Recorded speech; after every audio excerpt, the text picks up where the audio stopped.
Whoa! Here we go!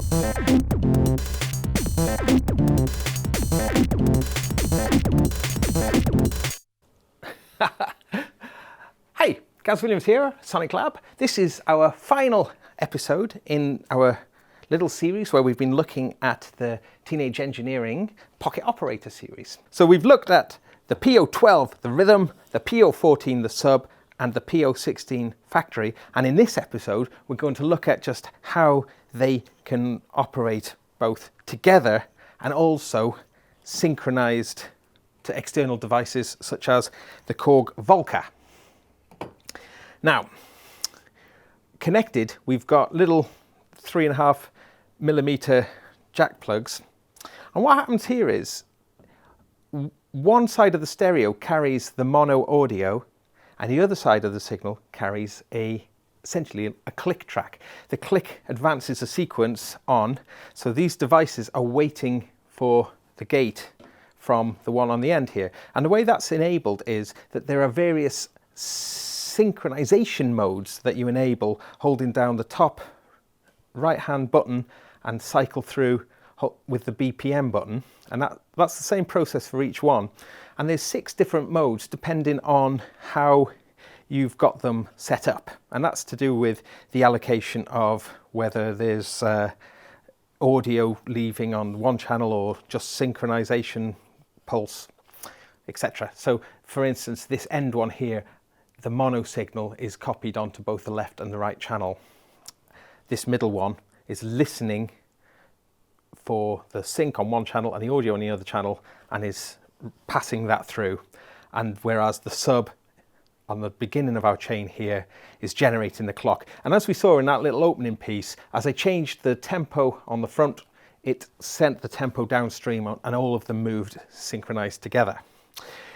Now, that's all very well and good, but there is a few issues by doing this, and that is that the audio doesn't pass through unaffected. The audio actually gets affected by the volumes of the devices. Now, this has actually got a slight issue in that, as we've seen in previous episodes, holding down the BPM button and hitting one of our 16 pads sets one of our 1 to 16 volume levels. Well, that, if I was to set the volume level of this middle one, let's just play it.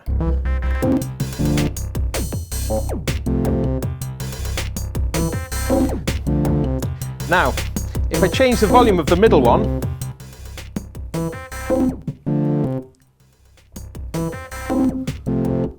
it's changed the volume of the first one. So it's a little bit awkward if you wanted to sort of mute the middle one and have the first one play. It makes a few operational difficulties. I suppose the way around it was you'd have to have maybe a blank pattern, and you could switch to a blank pattern, but it's a little bit frustrating that the audio just doesn't pass through unaffected by the volume levels. This also leads to a problem of overloading the audio as well. Let's just demonstrate that. I'm going to set this bottom one at the end of the chain here. I'm going to set it to 50% volume, but I'm going to set the top one here to full volume and the second one to full volume. Start them off. I'm going to increase the volume here. And we're introducing a significant amount of distortion as the signal gets overloaded. So it means it does limit just how you could use these in this particular function, like say live, if you did want to do a live performance with them. There is a way around that though, and that is to use a splitter. So you would actually split the audio off at each one and just pass the click across. And then that would mean that you'd get the best quality of sound while still retaining the convenience and the musicality of them being linked together. Obviously that means you're going to have 3 input channels available on a mixing desk or whatever. So that would be the downside of that, but you would get significantly better audio. So that's something to bear in mind, because you might be thinking this is such an elegant solution, being able to have just them pass through audio and sync at the same time, but there is that caveat that you have to be aware of. What you have to also bear in mind is that swing doesn't get transmitted downstream either. So if we start things off, I'm going to adjust swing on the master clock, increasing the swing,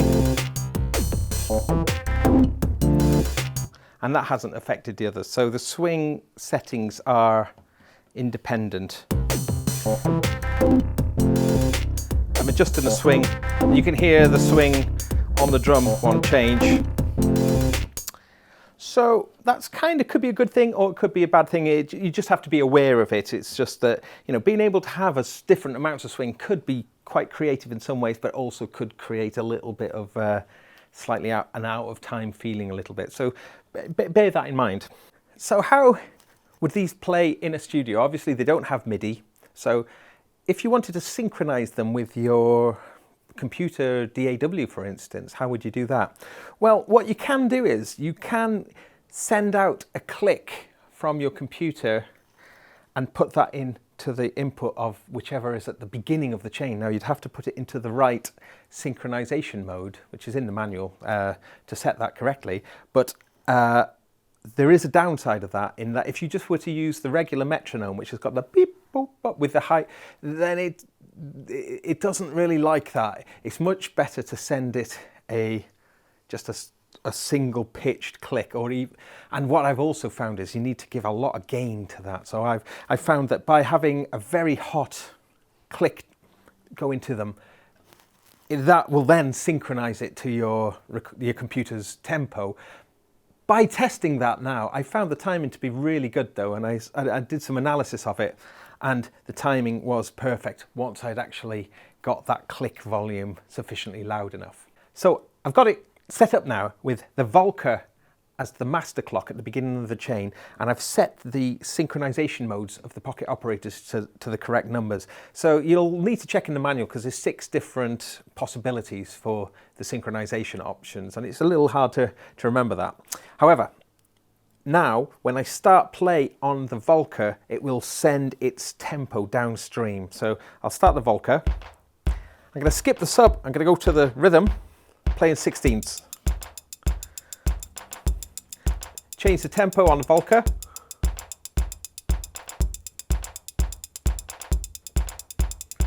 And we can see it's synchronizing okay. I'll bring in the other pocket operators now.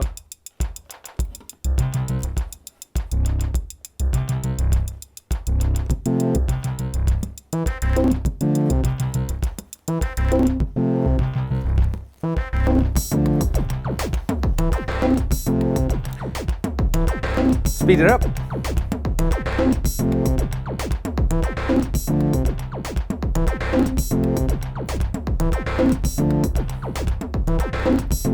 And let's stop.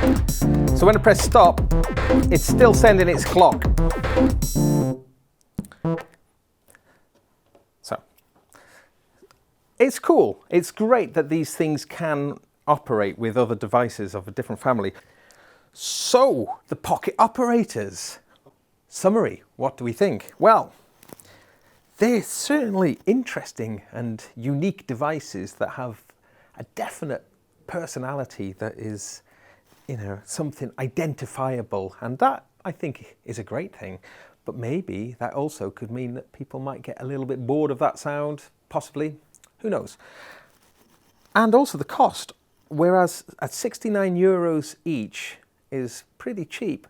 When you put them together, then for all 3 would be 208 euros, and if you've had them in the cases, then all 3 would be 317 euros. So the cost is kind of getting up a little bit more, you know. And with the cases, they do become a little closer to maybe the Volkers, which are probably the nearest competitor in terms of there being a family of a drums, a bass, and a synth. So I think really the screens really are a little bit unnecessary with the graphics.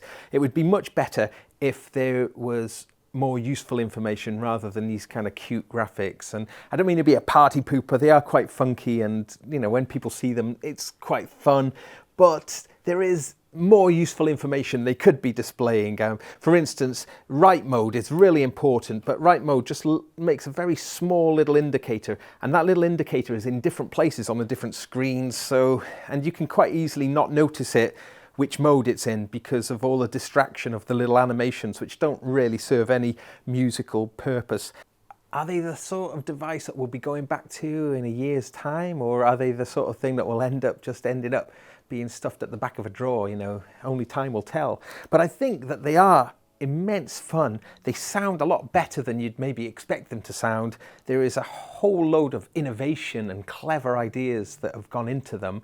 And I think at the price point, I think they're going to do very well for teenage engineering, and I think they should. So I think overall, they are excellent, quirky devices. And I think ultimately, these are a welcome addition to the world of music technology. And I for one, I'm really glad and excited to see this kind of development.